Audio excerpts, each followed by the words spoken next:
85% of clothing bought in Australia this year will end up in landfill. There's so many like layers and elements of like, you know, that it's like, what the fuck do I buy then? I think there's so many different ways that sustainability can look. It's really up to the individual and I guess the bank account. I don't judge the consumers because it shouldn't be their responsibility in the first place. I think the biggest barrier is that we need laws and legislations. We're living in an economic crisis. Fashion is about failing publicly. But a lot of people maybe think that fashion is really superficial. Yeah. And to me, it is absolutely not. Fashion is the most empowering thing. Why is it that a lot of female creative outlets, for example, our hair, our makeup, our clothes, why are they like just judged as like vain? Like just because we wear our art? No, this is power. It's not vanity, it's power. Yeah, maybe that's why, like...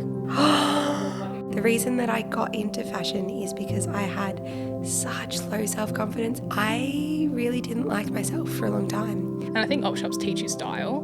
Belmont Market is killing though.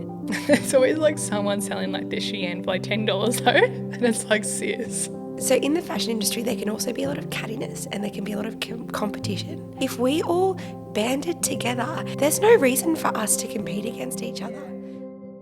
So today's guest on the podcast is Emily Rastas, and Emily is a local fashion designer from Geelong who really specialises in sustainable fashion. And so in this episode of the podcast, we really talk about like what is sustainable fashion, like how can we make more effort to be conscious of that. At the same time, we acknowledge that we think this should be more of a business problem or like a government problem than a consumer problem. But this convo took an unexpected turn when we started talking about just fashion in general and like what that means to us and how you can find your confidence and power through that.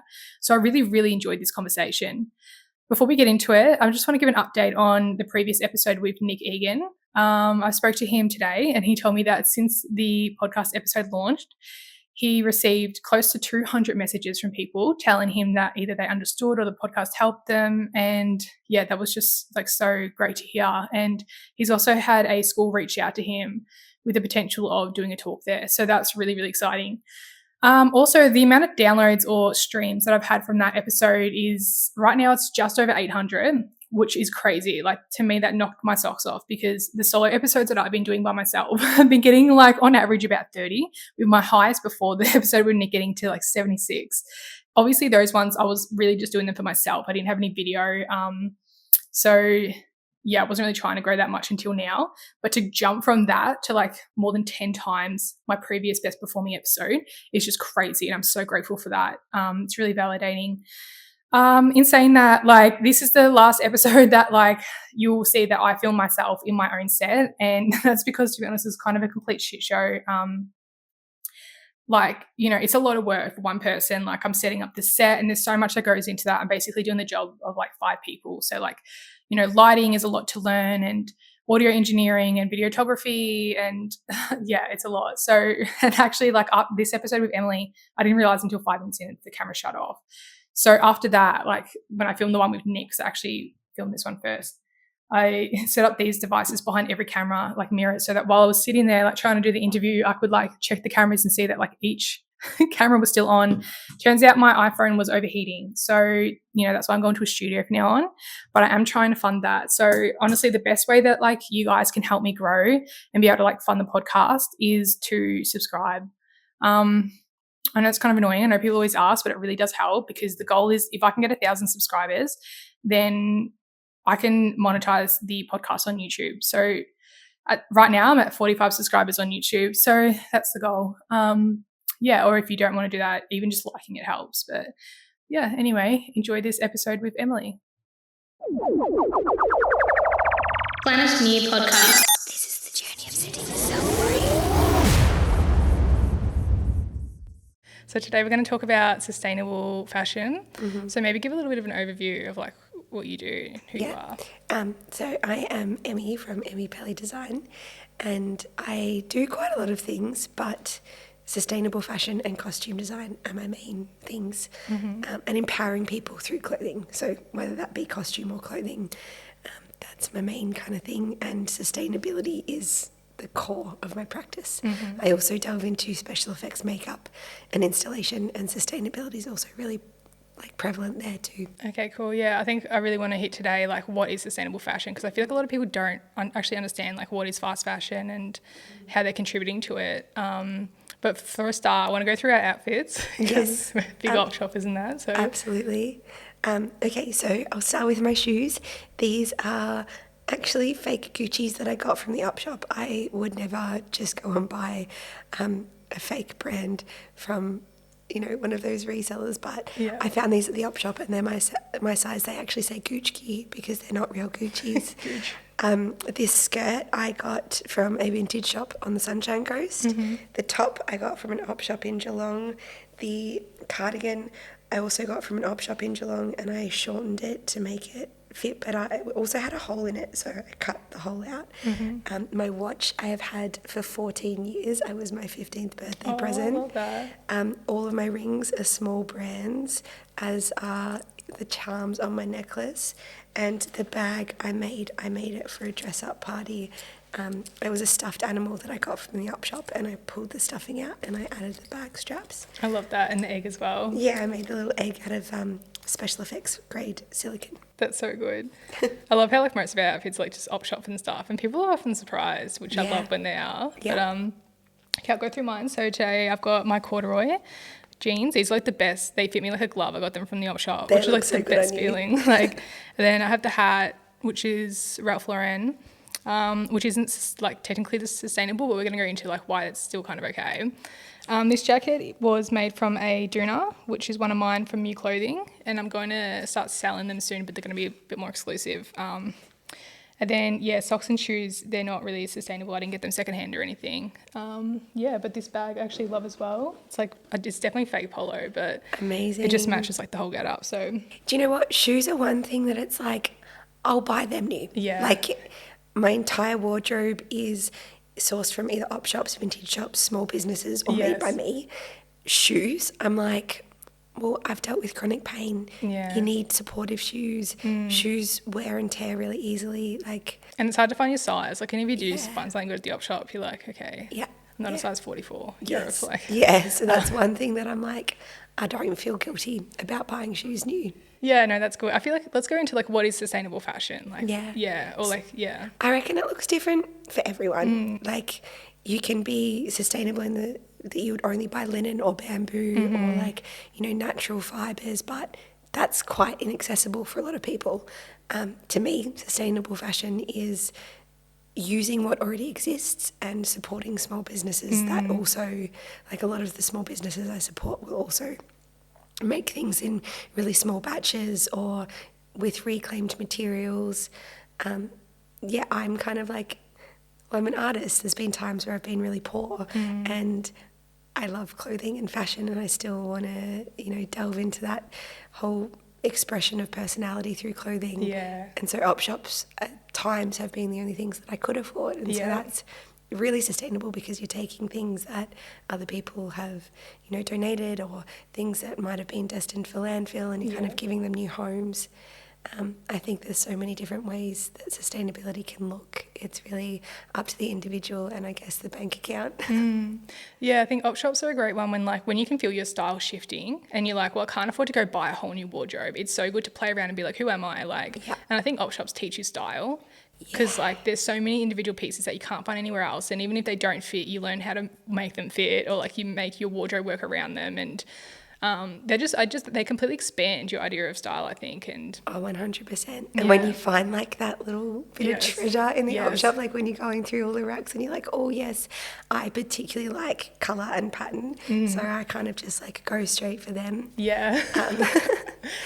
That's honestly how I feel about these jeans. Like the corduroy, I could take it down because there's room too. And that's actually another thing I should point on is like having just like basic sewing skills, like being able to, you know, hem trousers, replace zips, like, you know, shorten cardigans. 100%. It just opens up the possibility of what you can wear like so much. Like you can see something and be like, oh, okay, but if I cut that and I sewed that and I hemmed that, it could be my vision. And, you know, it's creative, it's imaginative. And I think this is such a massive component of sustainable fashion because, well, the biggest problem with fast fashion is it ends up in landfill.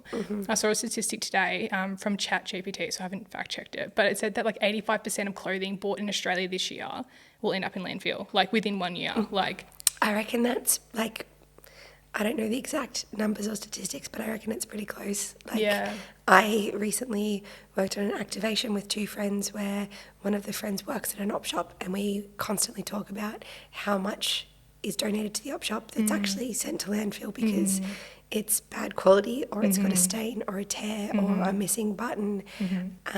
We saved 3 carloads of things that were destined for landfill in just like over a week of things that were donated to the op shop. Yeah. I love watching your TikToks of just like, this can't go to the op shop because it's got a stain, so let me repair it. And it's so cool to see. I mean, it's heartbreaking to see that something so small is like enough for this to go. And that's the other thing. People think that like, you know, they throw their clothes away, it goes to the op shop. That's the end of the line. Like, no. A lot of the stuff can't even go there. And then once, you know, past that point, it ends up literally in the tip. Like, and a lot of these clothings, I think people don't realise either, is that a lot of them are actually made out of like polyester and stuff, which is actually petroleum, which is like plastic. So it's actually not biodegradable. So it's really, you know, that's one component of like sustainable fashion is if you can buy natural fibres that even if it does end up in landfill eventually, that it will break down. Like that's one thing you can think about.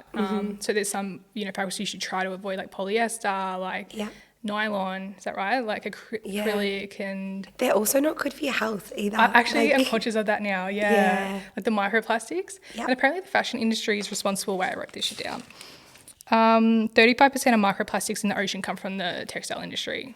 So like from all the byproduct of all like the production and stuff. And it's heartbreaking because the big companies, like let's say Shein, for example, allegedly. Just so that's a trigger word for me. For real, right? Like, or Temu now. Like when I see people buying clothes on Temu, and I'm not judging, like, and that's another thing I'll go into, but like, just like, they just want to sell something quickly and then that's it. They don't give a fuck where it ends up afterwards. And a lot of people, like, you know, what technically makes fast fashion is like, one, the quality is shit, right? So it's not going to last. The zipper's going to break. And what are you going to do when the zipper breaks if you don't know how to fix zippers?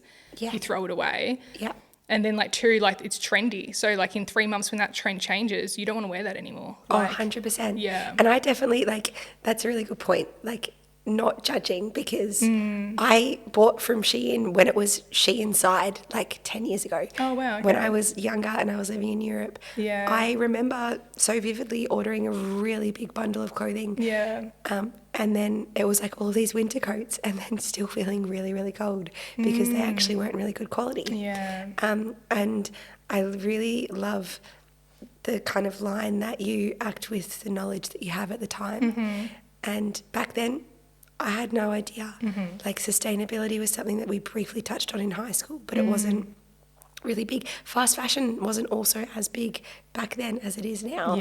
And it wasn't until I injured my back 6 years ago and I couldn't work for 6 months. And then I went through all of my money and then it got to a point where I wanted to create again. So I started going to op shops. And then I realised how much existed and I had this kind of light bulb moment where I was like, I actually can't go back to purchasing new fabric or going to a Westfield and buying things because I know how much exists. So I act with the knowledge that I have at the time. Back then, I didn't know.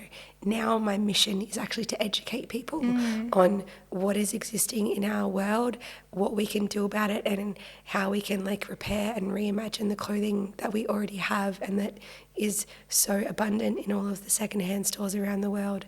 Yeah, I think that's a great point because that's something I was hoping to touch on today as well, is when I like started doing MEW clothing. So for those who don't know, MEW clothing was my business where I was selling jackets that were upcycled from sleeping bags and doonas mainly. And same thing, I actually didn't know that much until I started writing. I might write a blog on like what is sustainable fashion. I was like, fuck, I don't know any of this. Like this is like really crazy. But what I started to realise is that like, I mean, I don't judge the consumers because it shouldn't be their responsibility in the first place. Like there shouldn't even really be allowed for companies to produce such shit quality. And if you've got people who are like, you know, they don't have a lot of money, like they're students or whatever, they also like have enough shit to worry about. You know what I mean? Like they've got like 7 kids they're raising. I don't know anyone with 7 kids these days, but you know what I'm saying? Like they've got enough shit to worry about that they're like, I just can't be bothered feeling shame for like what I'm buying or what I'm wearing. And so one thing I realized is that I don't think it should even be something that they even have to think about. It should just be like, same with food. Like we shouldn't even have to think about is this healthy or not. It should just be healthy food. That's all we're allowed to eat. That's like, you know, sustainable clothing is all we're allowed to make. Like, and so I don't really judge the consumer, but then there is also like the argument of like, well, you know, grassroots, like if more people cared like about sustainability, then like, you know, the big brands would be forced to shift. I think a lot of people do care about it, and more people are starting to care about it as well. Like I was really affirmed recently when I went to a symposium with the National War Museum and Deakin University, and I met all of these scientists that are working on these sustainable fibres and this program where they actually pulverise discarded textile waste and make it into pigment, which can be turned into paint. So it's like a circular life, and like there's so many people that are working towards it. I think the biggest barrier is that we need laws and legislations, and you know, these companies need to be held accountable, the ones that just reel off millions of garments per year. It's not the consumer's fault, because we're living in an economic crisis. They make it so accessible. People can't really afford to just go and spend like $200 on a linen shirt. They're going to buy the $4 shirt from Kmart. And that's the thing, like there definitely is a price difference when it comes to, I mean, think about, because my jackets, right, they were $250, but they were handmade in Australia, like Australian labour. And it got to a point where I was only making like $30 a jacket. So I was like, well, I had to put the price up. I put it up to $300. There was no market for them. Nobody bought them. So it was like this weird middle ground where it's like people just can't afford to buy sustainable sometimes. And I think that's something I want to touch on, is that if you're in a position, let's say you have like multiple properties, you should be supporting small businesses, you know, because it actually does, like abundance does breed generosity. Generosity does breed abundance, because like you're literally putting that back into like Australian economy, it will come back around. Another thing I noticed is that I was selling like beanies that were made out of plastic bottles. Amazing. It's called rPET. So basically they get the plastic bottles, they melt them down, and then, you know, that's like petroleum, which is what polyester is made out of. So they, you know, respin it and remake like the beanies. You can't even tell, it just feels like normal fabric. But it was like I was calling around like some of the like plastic recycle plants like in Victoria and stuff like that, being like, hey, would this be an option for you guys to do? I wouldn't even get responses. Like it's just so far off their innovation, like to provide something like that in Australia. And it's like we could be a leader in the world where we're exporting to other countries, like if we like took this seriously. So many wasted opportunities, and just I think small-minded people as well, to be honest. Like I remember I saw in Queensland, there's a company that have figured out how to take the cotton and the polyester apart and make pellets from each. And they're like thinking of ways to reuse all of the fibres. And they're only working with hotels and like upcycling bed sheets and things for now, because they just don't have the capacity to go out for all of the waste of clothing that exists in the world. But they're halted because there's no spinning facilities in Australia. Gosh. We live in Geelong. Geelong used to be like wool capital, and now there's not even a single spinning kind of manufacturer here. It's all offshore now. Which, how ideal would it be if that was brought back to Australia? And I think that there's people trying to make that happen. That's good to know. Like, because I think sometimes like the biggest thing, as one of the worst things about like our lack of sustainability is like, one, it's just disrespectful to the planet, you know what I mean? Like it's, and by extension, the feminine, you could argue, which maybe that's a topic for another day. I think people are ready for that combo, but like, I think, and also just like having absolutely no regard for like 5 generations down the line. I reckon in like 5-7 generations down the line, I reckon it's going to be the absolute normal to just only reuse things and like never reproduce things, because they're going to be like, these arseholes from 7 generations ago just dumped us with this shit. Fine, we'll turn trash into treasure. And I reckon that'll be the normal, just reusing things. Like, I mean, I hope so. I was recently teaching an incursion at a school, and this girl was like, oh, do you ever get sick of the sewing machine? And I was like, no, this is a luxury. Can you imagine what it was like before sewing machines were invented and how long it took to hand stitch all of these garments? That's why they placed so much priority on repairing things. Perspective. And my kind of take on it at the moment is, as a small business owner, I obviously want people to purchase from me and support the work. got to a point recently where I was like, I actually don't think that I need to make more clothing. I can't even justify it right now because I'm like, so much clothing actually already exists in the world. I've made enough. I will still make things for, like, I'm a costume designer as well, so I'll still make things for productions and for commissions, but I don't want to make stock anymore. I don't want to make things to sell. I want to encourage people to repair what they've already got. So as simple as I've got this project where I make little fabric band-aids, and it's like when you get a stain or a tear on your clothing, pop a band-aid on it rather than throwing it in the bin or giving it to an op shop, which the op shops will also just put it in the bin. And I think my take on it at the moment is encouraging people to reimagine what they've got and make what is already existing in their wardrobe last longer and give it a longer life, because there's so many layers to sustainability and you and I can't tackle all of them, you know, and no one really can unless they're a billionaire. I think if everyone's doing their little bit, personally, I think that my part, I've been really empowered with education recently. I've been teaching sustainable fashion workshops for the past 3 years, and I'm now stopping in-person workshops and I'm just going on an online platform, and I'm really, really passionate about teaching people and empowering people, even if it's just like this is how you thread a needle, this is how you like fix a hole. I didn't realise that people didn't know how to do that. Like my best friend came over a couple months ago and he was like, can you teach me how to sew on a button? I was like, what do you mean you don't know how to sew on a button? Just because it's second nature to me doesn't mean it's second nature to the rest of the population. So I think each sustainability person maybe has their own little niche, and I am really trying to empower and educate at the moment. No, that's great. And something I want to expand on is something you said, that there's so many elements to sustainability, because that's something I wanted to like touch on today again, is like I kind of want to run through some of the different like ways that clothes can be sustainable, or like why they can't be. So like, you know, one thing to consider is like the crops themselves, like how much water do those crops use? Like apparently like organic cotton uses like 88% less water than like conventional cotton. And like even like, okay, what pesticides are being used on these crops, like, and how does that affect like the waste, like when it goes into the waterways, and like the dyes, like how toxic are the dyes, like, and then all the transport and all the production, like the CO2, I think it's like 8 to 10% of this carbon emissions globally are from textile like industry. So there's just so many, there's so many like layers and elements of like, you know, that it's like, what the fuck do I buy then? Like, and it's like, I think you can't do everything right. Like, no one could do everything right. That actually just reminded me, when I went to this Sustainable Fibre Symposium, one of the speakers was saying that he thought the future of the textile industry was less colour. And I actually audibly gasped. Like my friends were sitting next to me and they both started laughing because I was like, I would be personally offended too, like, bitch. This is like the episode of The Simpsons where they're trying to take our colour from us and put us in grey uniforms. That's not a vibe, but I mean, I do understand it. And I have this book, Fashionable Selby. I discovered it when I was 18, when I was living in Vienna. I love this book so much. I gave it to my friend, and then I was still thinking about it all of these years later, and I rebought it a couple years ago because I just love it so much. And there's an artist in there. I cannot remember the name of her, but maybe there's somewhere we can link this. She makes dyes out of squid ink and like all of these wild things that I'm like, I didn't know that you could do that. And they're a lot less vibrant than, you know, what I'm wearing, but I would be happy to sacrifice for the planet, you know? Yeah. Although I want to say though on that, like there are some things where I'm like, maybe it's okay sometimes. Like for example, well, this is just my point of view, so I'll just share it. But for example, like the most important thing for me with fashion is the vision. Like if I have a vision in my head, I need to execute that, you know.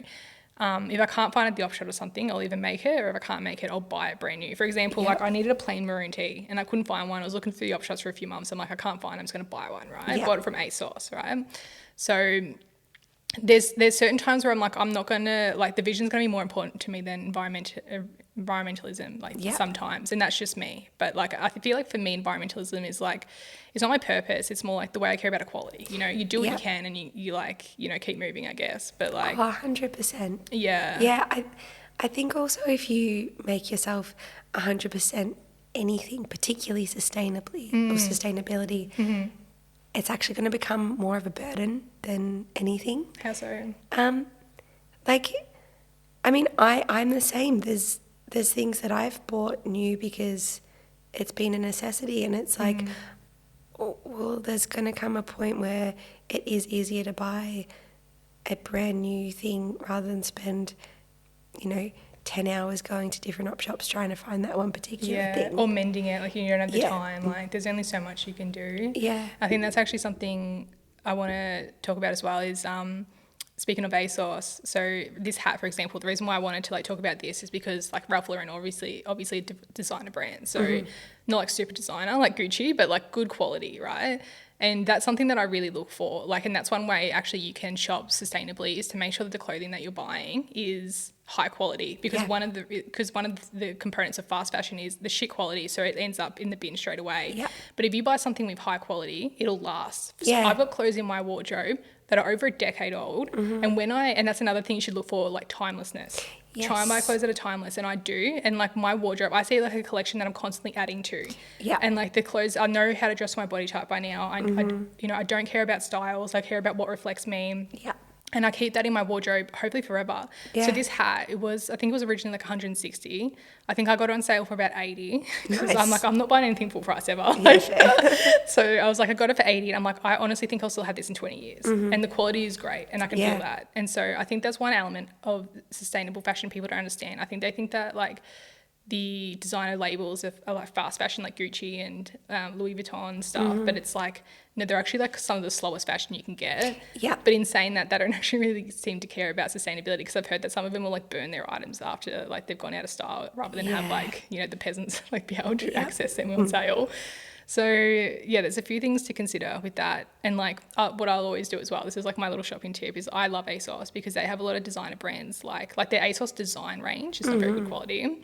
But they have a lot of designer brands like Ralph Lauren, and say if they had a like Ralph Lauren jumper that was like $500, they always have really good sales. So it'll go down like $420, and then it'll be like 30% off that, and I'll get it for like $300, and then I've got it. You know what I mean? Yeah. Versus how many like shitty like $50 jumpers would I buy that wouldn't last the time of that $300 one? So 100%. yeah, that's how I like to think about it. Yeah.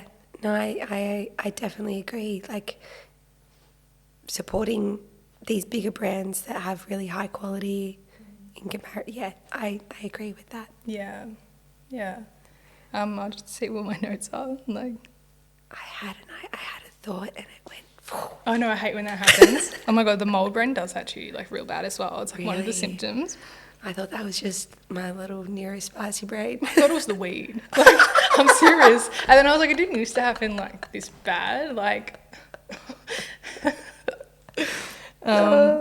I guess another thing to touch on is like, so let's go through like what the most sustainable clothing is, which I think is buying secondhand, right? Like that's probably the best thing you can do. I think so. Yeah. Oh,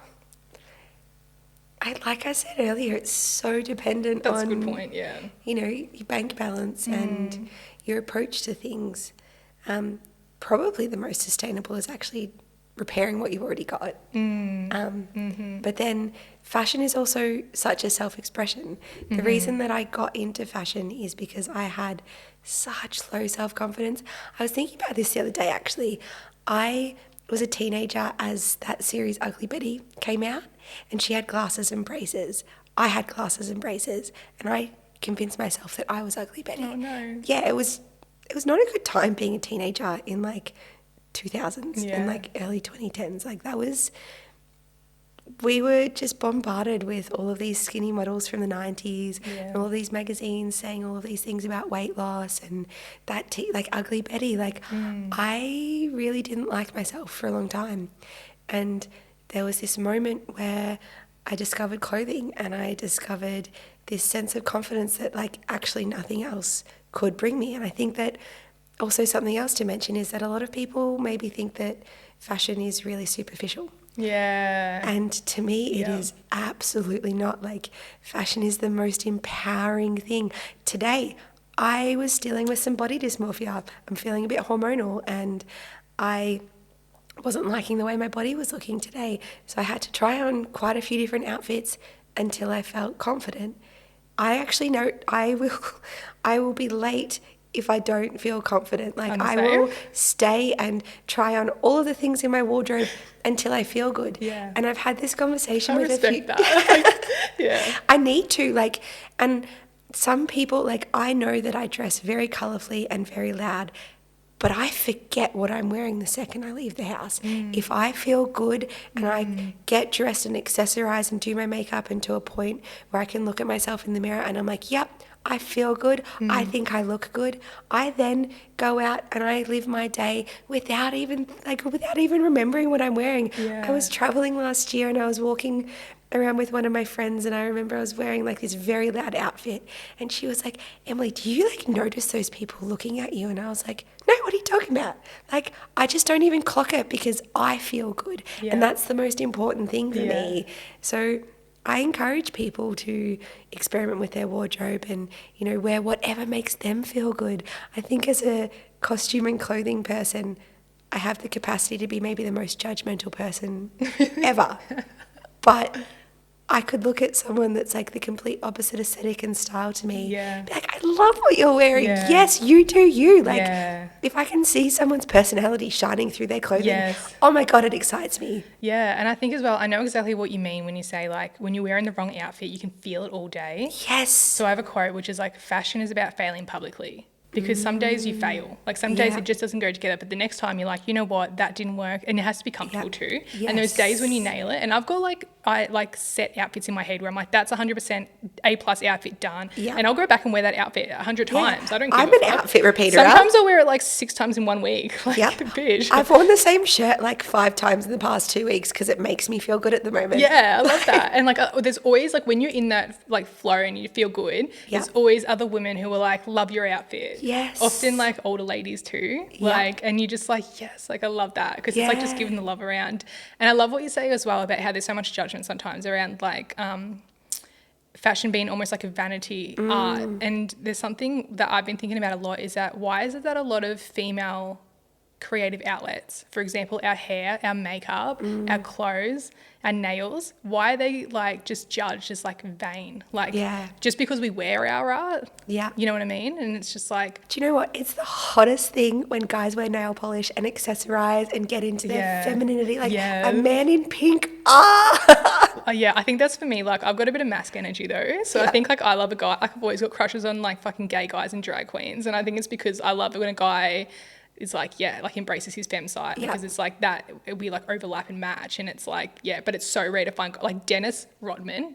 Oh my God. Cause he's still like alpha and, but he's like in a wedding dress. Like, do you know who he is? I actually don't. He was like in the 90s, he's a basketball player. Yeah, in the NBA. And he was doing that in the 90s. He was playing with Michael Jordan, and it was him and Pippen. There was 3 of them that were like really. I hope this is right, Raquel, my best friend, who's like basketball fanatic, is gonna be like, you fucking idiot. But like, so the 3 of them were like really famous at the time because they're like really good basketballers in the one team. And he was like Dennis Rodman. He would just like shave his head, dye it all different colors. So he was a bit of an inspo for me when I would do that with my hair. What a legend. Yeah, and then he would just wear female clothes all the time. And he was like, Madonna wanted him. I think he married Carmen Electra. Like, so like, so like that is like, and I have it like, I feel like my type is like bisexual guy, but like, anyway, I don't know how we got into that. There's so much power in it though. Like a lot of the things about, like you said, about like the fashion industry and like they're seen as vain, but it's just like, no, this is power. It's not vanity, it's power. Yeah, and maybe that's why like we're hated for like embracing our power, embracing our beauty. Oh my gosh. Like we're not meant to know we're hot, you know? Yeah. Because then we're harder to control. So that's another conversation. But anyway. That is so another conversation. And I, you know. It's actually, the older I get, the more I'm like, it's rare to find people who, we've talked about this, like genuinely happy for you, like to do well and to do better. And yeah. But I also think like, so in the fashion industry, there can also be a lot of cattiness and there can be a lot of competition. And as someone that makes clothes and also does paintings, I'm like, there's enough walls in this world for us all to fill. There are enough bodies in this world for us all to dress. If we all banded together and just told everyone how great it is to dress up and how like how much dopamine you get from having art on your wall that brings you joy. There's no reason for us to compete against each other. Yeah, literally. Like there's literally more than enough people for us to sell our work to. I can't really comprehend that trying to bring other people down. Like when I win, everyone around me wins. Because that's the thing, like if someone in your team or your friendship group is winning, you can learn from what they do, you know, and you all have different perspectives. Yeah. Like you can all, it's more like if you see it as a team mentality. Yes. And when I get opportunities, if there's an opportunity for me in a conversation to uplift someone else, I will always throw in another name. I will always uplift. I just can't comprehend that, like, but that's also maybe a barrier for people for the fashion industry. Like, it can be really scary. I studied fashion for 6 months.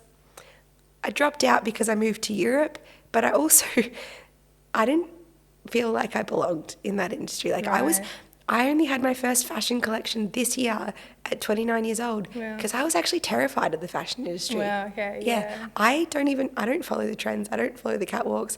I will admire things that pop up on my feed and like, you know, always empower people. But like, there's a little part of me that's from that world, and I get it. And that's so cool because I feel like you going your own path would be paving a way for different people, do you know what I mean, who feel exactly like you, because I'm sure there's so many, like... But I've realised recently that there's not many unique experiences. Like, they're all quite universal experiences. What do you mean? Just that, like, there's so many people that will experience what you've experienced in a different way or a different kind of form, like, you know? Yeah, like every lesson has, like, infinite layers of meaning. Yeah. Like, you can see it from so many different perspectives, the same lesson. Yeah. I totally get you. I think that's interesting. Why were you thinking about that? Because I think, like, if I've experienced something, surely thousands of other people have also experienced it, but in their version. Yeah, for real. Know? And, like, I think that's the good thing about social media and stuff. Like, you can look at social media both ways. One, it's bad for your mental health, blah, blah, blah. I've actually found it really good for my mental health in lots of ways because I found belonging, I found community, I found other people in the world, weird freako aliens out there who were like me. I felt less alone. Make us feel less alone. Yeah. Like one of us. Yeah, all the neurodivergents out there are just like, fuck yes. Yeah. But yeah, and I think as well, like you can now in this day and age, you don't need to be part of a scene. You can literally create your own scene and a community can build around you. But that's another thing that's quite hard to do, is to put yourself out there and to put your art out there. You know, it's like revealing your soul in its most vulnerable form. So it is. It's scary, but I think anyone who's seeking advice on that is to just do it. Yeah, you're gonna 100%. You're gonna humiliate yourself. You're gonna doubt yourself. It's gonna be hard and scary and shit. But that's the path of an artist, I think. It is, and I actually very recently, maybe in like the last 48 hours, have actually felt so much affirmation and empowerment from, for context, I'm moving and I have been sharing a lot of my life, you know, online, and I've had so many people message me and be like, I've been following on your journey, and like all of these people that I have just been showing up online because I'm trying to educate and empower and build my brand. And I've just been doing it without really knowing or acknowledging if people are seeing me and if people are, you know, following on it. And I think someone said it to me, it's because,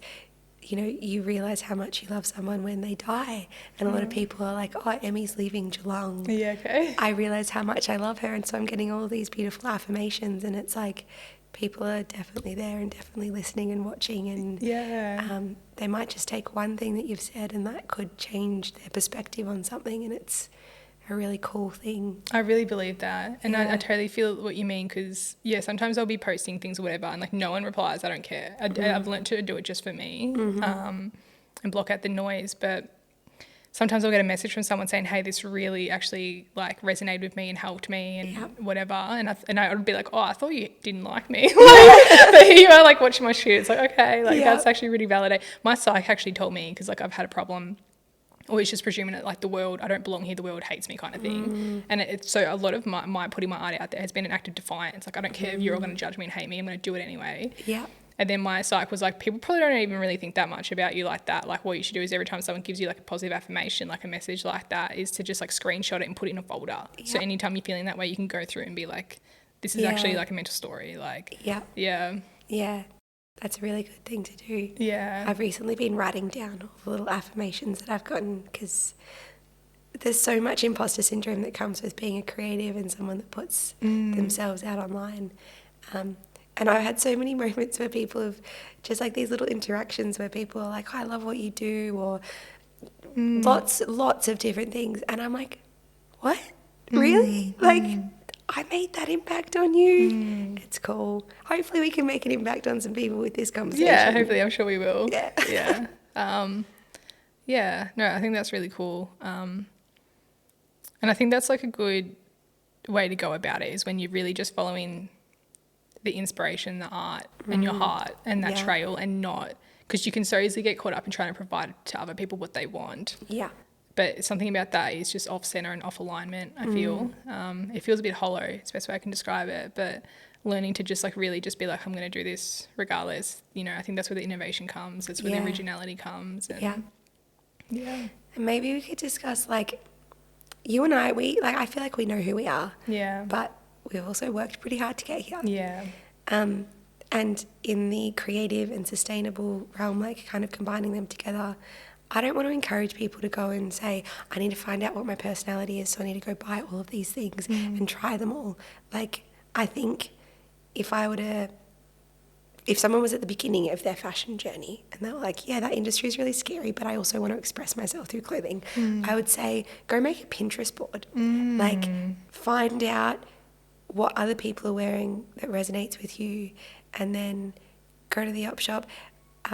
This is going to be so like 90s kid of me, but remember the movie Wild Child and that scene where like the four of them go to the vintage shop and they're like trying on all the things? Yes, and is that when they're boarding school? Yes. Oh, I love that movie, yeah. Like, have a Wild Child moment, go with your friends to the op shop, go try lots of things on.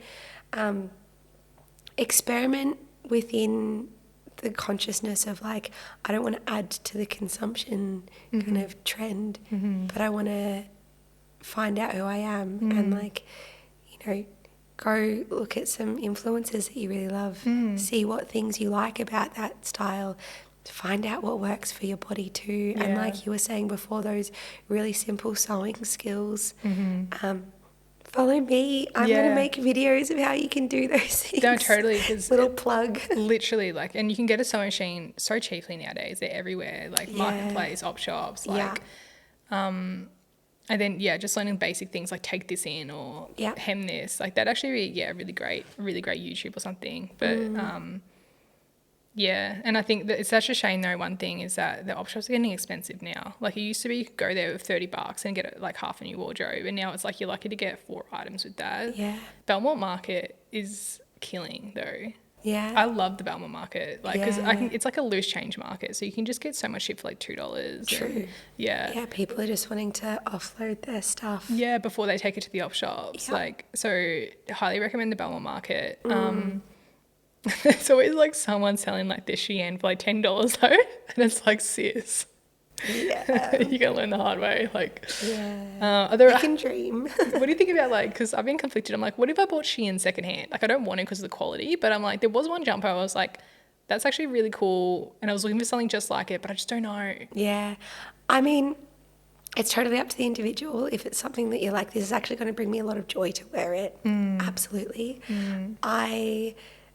I think I just have like a personal vendetta against it. Like, I physically recoil every time I see that logo. There was one time I bought it. Anko, I hate the word. Yeah. It sounds like some try-hard Egyptian maroon, I don't know. I remember so vividly, it was like a year ago, I found this beautiful dress at the op shop. And I didn't even think about it. I just kind of grabbed it and I couldn't see anything on the back tag. I was like, oh, this is potentially handmade, potentially vintage. Didn't care, just grabbed it off the rack, took it straight to the register. And then I got home and I found a little Shein tag on the inside. And I was like, and I gave it back to the op shop. I didn't want it in my possession. But it's interesting to show how, like, I totally respect that, because I can't say I wouldn't be the same. So, like, but it does show how your prejudice can seep in with just literally a brand label. Because I think a lot of the thing as well is that a lot of people, like shops in Australia, like small businesses, sometimes just import basically the same shit and then just sell it with their label. And it's like... There was one place in Melbourne, I'm not going to say the name of the business because I'm not that person. Yeah. But there was one shop, as a teenager, loved it, and then realised that all of their stuff was on Shein, and I was like, that, and they were like, They were near Hosier Lane, like that really amazing part of Melbourne. Right. The boutique part. Right. It's like they did have some small businesses, but then they were also selling these beautiful dresses that you could get on Shein for like $10 for like, and they were selling them for like $150. And I was like, that's horrible. Do you know what is going to happen, I think, soon is because obviously with the rise of Temu and stuff, I think people are realising that like they can skip the middleman and go straight to the supplier and get it for a fraction of the price. I think that's going to do a couple of things for Australia. I think a lot of small businesses are going to shut down because of that. But then at the same time, I'm a bit like, well, maybe you shouldn't be charging $150 for like a $10 dress. You know, you can't really blame people for that. But then I actually think it might be a great time for designers because that's something you can't get on Shein or like Temu. So like you can charge kind of whatever you want. Yeah. So like, The other thing with Shein and Temu that we have not discussed is the fact that they do steal from designers though. That I have seen that, and that is that's one thing I could never do. Like I could never buy something like that. Yeah, like knowingly, even if the brand is like $2,000 and I can't afford that.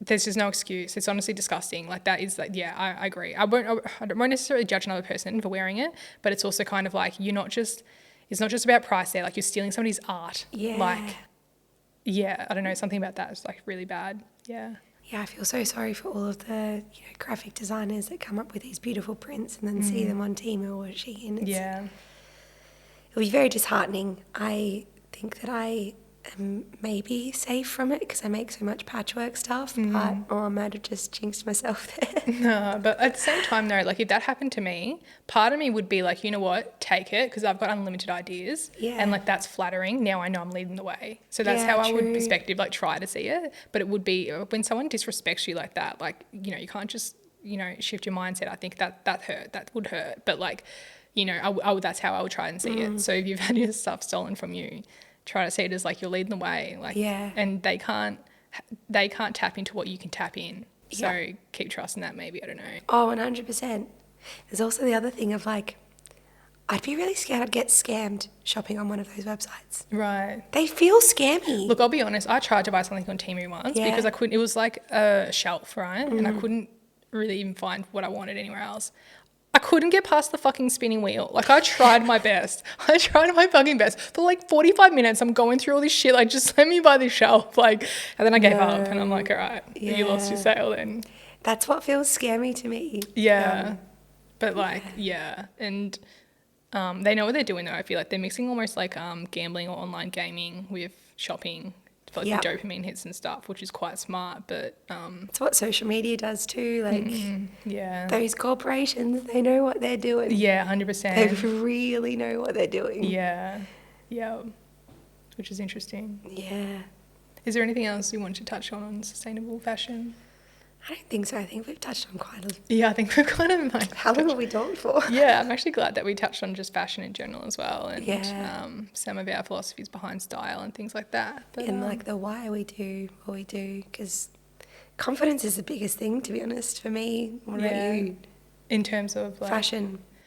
Honestly, nothing really... It's rare for me to wear something that scares me. Yeah. But then I dress way more artistic when I'm home alone, I notice. Like, I'll be wearing like a backwards t-shirt with a tiara and I'll be like, oh, I better change before I go to the shop. I'm like, why am I scared? Like, but like, I think in general though that comes with time. Like the more times you put yourself out there wearing something crazy, the less 100% shocking it is, I suppose. But I would be more mortified to be seen in public in like trackies and Ugg boots.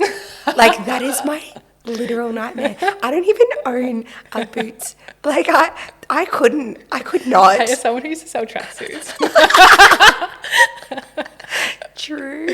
Yeah, but I used to market mine as like tracksuits you can wear outside the house. Yeah, they're cool ones. I was selling them in Cryo Village, and someone was like, "What are you talking about? I was selling the sloth piece, and I was saying like, oh, it's like an hoodie you can wear outside the house." And she was like, "This is Cryo. What are you talking about? We all wear hoodies outside the house." I was like, "Damn, wrong market." Like, do you know what? Respect though, like, love to Geelong. Like honestly, no shade. But I'm moving to Berlin, and the day that I decided to move to Berlin, I was driving back through the CBD, and I saw someone wearing an hoodie, and then the next corner I saw a guy just wearing like shorts, no shoes, no shirt, and I was like, I've had enough of this shit. I'm out of here.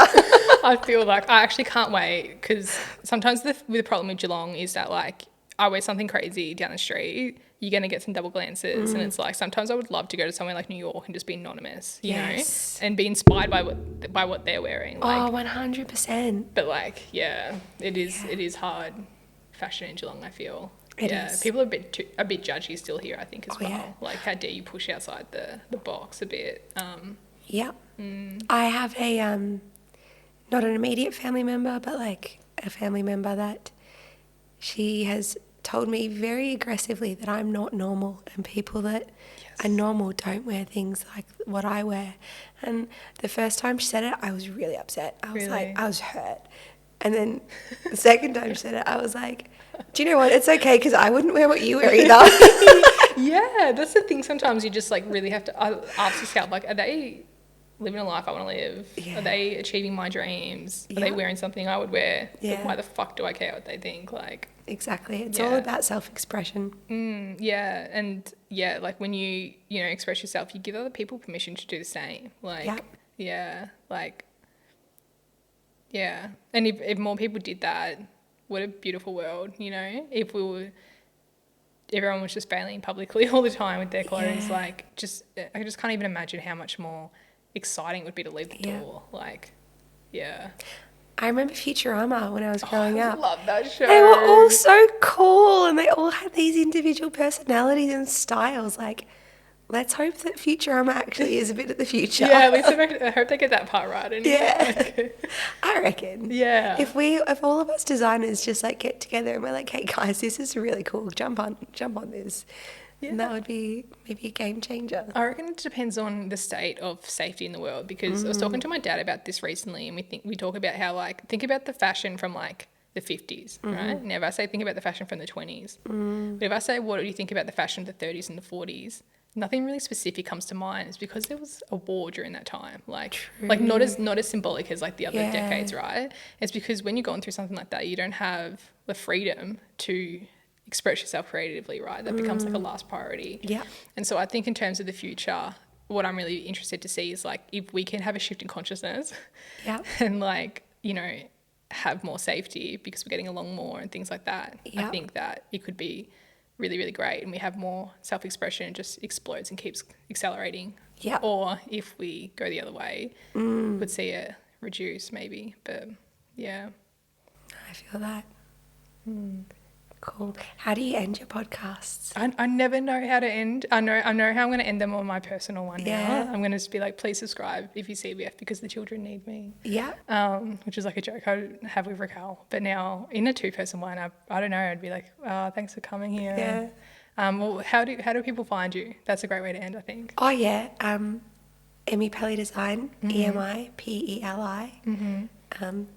I entered a little story the other day being like, oh yeah, I'm loving your stories and stuff at the moment, by the way. Thanks. Your TikToks, I think they're doing a really good job at storytelling, and thank you. I think they're really good. Yeah, I got a lot to say. So TikTok and Instagram are your main ones? TikTok and Instagram. Yeah. You can email me, Emily at Emmy Pelly Design. What services do you offer? Well, you're about to move, so. Yeah. Well, I'm open. I'm a multidisciplinary creative. I will work on commissions, I'll work on projects, I'll educate. I like to do all of the things. I don't like to do the same thing for too long because I get a bit bored. I like to change it up all the time. So Cool, I resonate with that. I guess if anybody vibes with you, then just like give her a follow and hit you up if they feel called. And contact me through any of the social medias. Soon I'll have someone looking after my my socials, so I actually get all the messages. That is the dream, for real. But right now, I do still check them, so still message me. Okay, awesome. All right, and then on that note, I guess we'll wrap it up. So thanks for viewing in. Bye.